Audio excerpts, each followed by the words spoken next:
Hi everybody, it's Father Josh. We're back for another road trip pilgrimage. It's this gorgeous day, starting to turn to fall, getting a little crisp in the air, leaves are starting to turn, and here we are in Manchester to visit Sainte Marie's Church. Let's go check it out.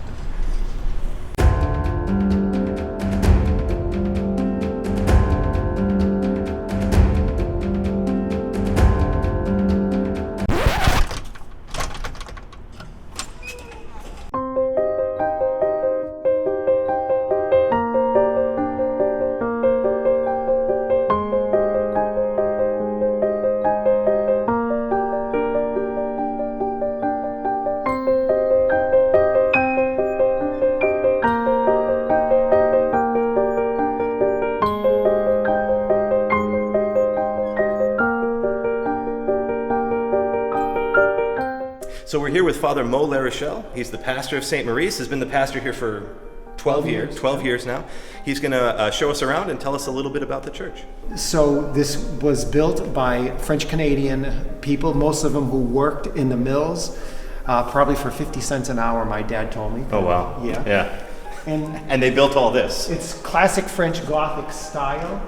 It's designed to make everybody look up. This is an original piece from way back when in the church. It was the baptismal font. It's been replaced with something else, which we'll see a little bit later. The stained glass windows are all about the Blessed Virgin and certified apparitions of her. Marie is French for Mary, I take it. Yes, and on the stationery and stuff, or even in the diocese, it's Saint S-T-E because that's the French way. That's the proper French way to do it. But one of the things you notice is just how Marian this church really is. Like, it's not just there's a statue here or a statue, like all around there's something Marian. Yeah, like that one right over your head is the 50th anniversary of the church statue. Oh, is that right? Wow. Yeah. If you turn around really quick, you could see that the church, that we have a balcony that seats about 200 people. Just in the balcony? Just in the balcony. And then you have the organ loft up top. So when this place is completely full, like balconies and everything, like how many people are in here? The capacity is about maybe 1,200. Holy smokes. And have you had those, like what sort of celebrations do you have where all of this is filled up? Probably the biggest one recently is the Pentecost Mass. It's the annual Pentecost Mass for the diocese. And not so much anymore, but I remember a little further back before COVID, the balcony was full. Yeah. And the church floor was full for certain masses. It must be, you can just imagine this place like so full. It must be an incredible experience. Every once in a while I make a comment in a homily that if I'm boring, then instead of daydreaming, look up at the vault and see the picture of heaven. There are the four evangelists there. They're on the clouds. There's angels, and there's plenty to wonder at. Yeah. And then if you look and you see the reredos, it's all filled with saints. You don't see those kind of things in some of the new churches, but it all points up. It's all designed to make you look to the heavens. One of the things I like about the Blessed Virgin statue here, if you take a real good look at it, she's daintily holding this long scepter, and she has this look of serenity on her face. She's very happy. Jesus is smiling, and in the midst of all that, she's got this scepter, and it's being plunged into the mouth of the serpent. It's a spear. Yeah, it's a spear. It's so out of... That's a great thing to take in. Yeah, she's like very serenely, calmly destroying the dragon. My son's got this under control. Yeah. No worries. While we're here, if you want to take a look up, you see the stained glass window of the Nativity, the Holy Spirit coming down. The Holy Spirit's coming down. You have the angels gathered around. Yeah. The wise men are there. Okay. If you look this way, up here, you're going to see the Assumption of Mary, the stained glass of the Assumption of Mary. That's a beautiful window. Wow. Yeah. Let's walk a little over here. You see the altar of Saint Joseph. So once again, we see Joseph as kind of like wrapped like kingly garments, like just like Mary. Yes. Mary was dressed like a queen regal. Over there. Very regal, yeah. Yes. He's not killing any serpents over here. No, his wife's taking care of all the That's right, work. That's right. He doesn't have to do that. But I love that this is, again, a scene that is so important. This is the scene of the death of Saint Joseph. Yeah. Jesus and the Blessed Mother are attending him. Yeah, I love that you see like they're in his workshop, you know, he's got all his tools and everything, Joseph the carpenter. We have a baptismal font that was built 25 years ago. It has a large pool for adults when we do the Easter Vigil baptisms, and it has a smaller pool for children where we immerse the children. If they desire, you can have pouring or immersion. The water is UV filtered and particle filtered, and it's heated to 100 degrees for times of baptism. We're coming into the sanctuary now. This is actually, for a church this big, this is kind of a small sanctuary. It is. It's kind of cramped. Yeah. I want to point out all the intricate woodwork here. It's just beautiful, and you just can't do this kind of stuff anymore. And again, all of it kind of ties. It's all this kind of drawing you upwards. Like it all goes together. Yeah. And right up above, you have these gorgeous stained glass windows, which are a little bit older than the other ones we see of the Blessed Virgin. They're more intricately done. Christ coming as a child, connected to then let the children come to me. It's really beautiful. So here you have Jesus at the Last Supper. There you have Jesus in the temple talking to all the scribes. And here at the main altar, you have the rarer dust, which includes the relief of the Last Supper. And who are the saints then in the rare dust? So you have John the Baptist. You have St. Paul. Okay. You have St. Peter, and it's St. Vincent de Paul. Oh, it's St. Vincent de Paul. Yeah. Yes. And then the angels, you see there are 4 angels. They all have instruments of the crucifixion. So you have one angel holding the crown of thorns. You have an angel holding the hyssop that they tried to give Jesus with the to drink wine, from. yeah. And then you have the angel holding the spear, and you have the angel holding the veil of Veronica. And it's such an interest, like for an angels to be holding these implements of Christ's death and torture and death. Like it just. But they're also testaments of the glory of his victory. Yeah, it's like all of these things, like God has taken these horrible things and turned them into things that bring about our salvation. It's incredible. When I give the children a tour of the church, one of the features is if you go up from there, from the tabernacle, the cross, and at the point there's a bird up there. Okay, and a lot of people don't know what that is. So what is it? That is a pelican. Okay. So why would that's a pretty prominent spot to put a bird. Yes. So if you've ever traveled to the Holy Land, when you go to the place where they did the Last Supper, theoretically, but so there are pelicans all over the place in there. Okay. So the pelican, it's a zoological fact that the pelican, when it didn't have food, it would pierce its breasts to feed its chicks on its own blood. Oh, wow. Okay. And so the pelican became, some would argue that it predated the sign of the cross as the symbol of Christianity. Oh, wow. Like that's such a visceral image of what happens like when we receive the Eucharist. Yeah. That's incredible. And you can see the way that one is painted. You can either see that as the heart and the center of the pelican, or you could see it as just the blood pouring out. Yeah. And the little chicks are in the nest under it. Yeah. Oh, that's beautiful. Going up. So, to be in the choir, you have to climb 75 stairs.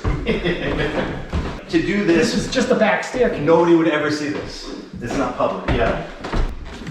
That's a ladder that goes up a level, and then you get to the walkway right across the spine of the church. Oh, yeah. And then another ladder from there goes up to the bell tower. Terrifying.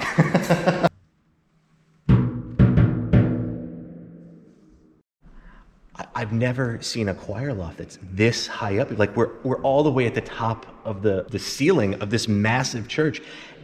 It's incredible. Do I feel closer to heaven up here in the choir loft? I feel like any second I could slip and be right in heaven. So yeah, I feel closer to heaven. One of the things that I'm noticing coming into Sainte Marie's is, just how many similarities there are to this French church as to the French church that we saw up in Berlin. It's all different, but a lot of those elements are still here, but expressed just a little bit differently.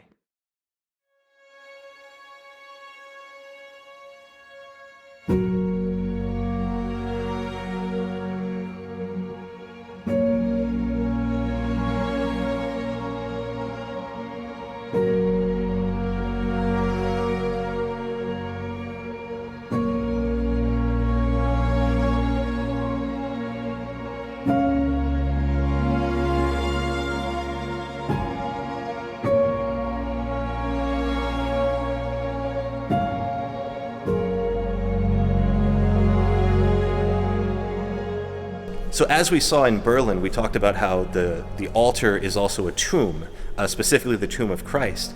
And we saw that kind of beautiful, like Jesus being laid in the tomb there. This side altar of Mary also has this really beautiful depiction of a tomb. Which is it's a relief of the Dormition of Mary. So she is falling asleep, preparing for the Assumption.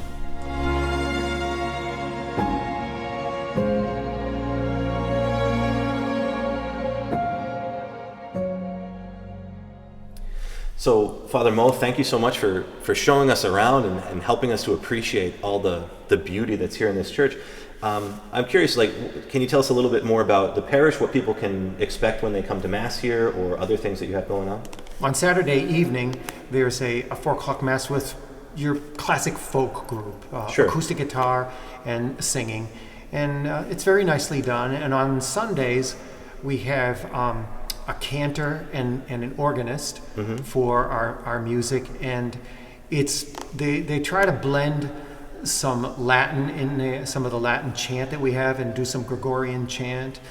They try to blend all that in there. We have some pretty good people with that. And then at the 9:30 Mass, you kind of get the same music of the 8, except it's done with the choir and a little bit more flashy.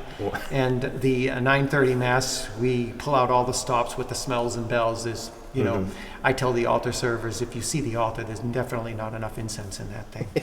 And how many, I've heard, how many altar servers would be too many in that sanctuary?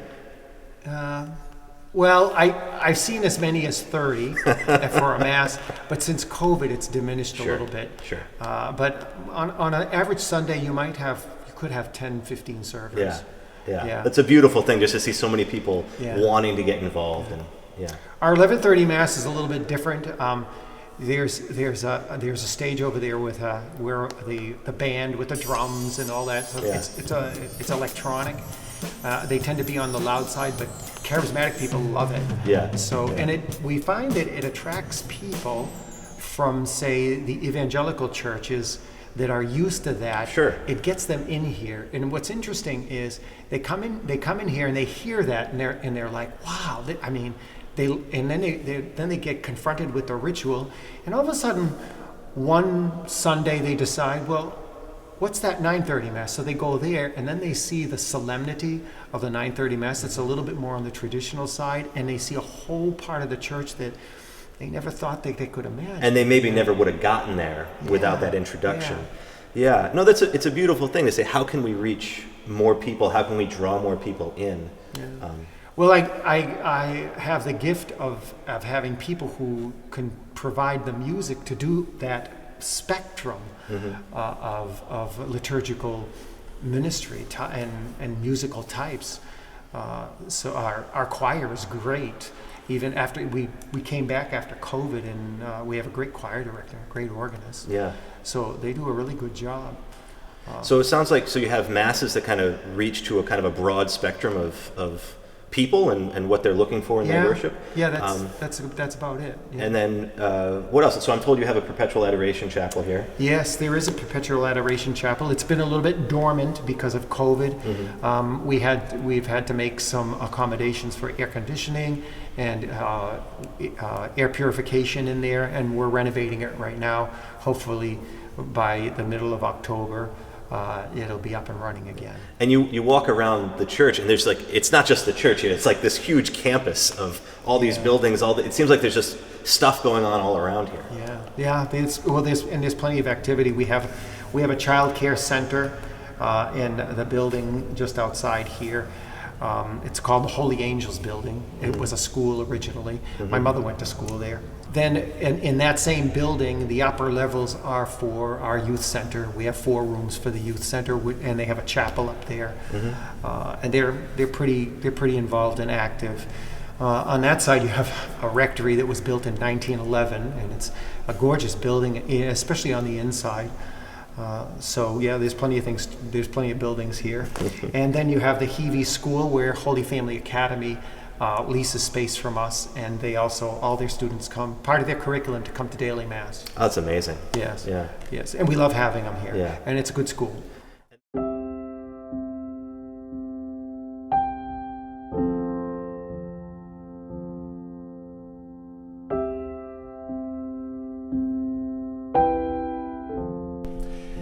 Devotees of the channel will remember a while back we visited Our Lady of La Salette. Here, as we said, all these windows here at Sainte Marie's have different depictions of different Marian apparitions, so of course Our Lady of La Salette is here as well. One of the really amazing things that we're seeing as we go around to these different churches is just how many different ways people have found to encourage prayer. You know, we have all these different representations of Mary here, all these different ways of seeing her presence in the world, all these different ways of trying to draw us deeper into the mystery of redemption. And so we see in all these different churches, and this is such a great example of it, what a beautiful place to come and pray, this little bit of silence in the middle of this busy, bustling city, and all these things to help us to pray and to draw closer to God. So thanks for coming along with us on this trip to Sainte Marie's in Manchester. If you ever have to be passing through, oh my goodness, what a great place to come, make a road trip, make a pilgrimage, come and stop by just to pray and to check out this beautiful church. It's not all glamour. Sometimes it's hard work. Am I talking?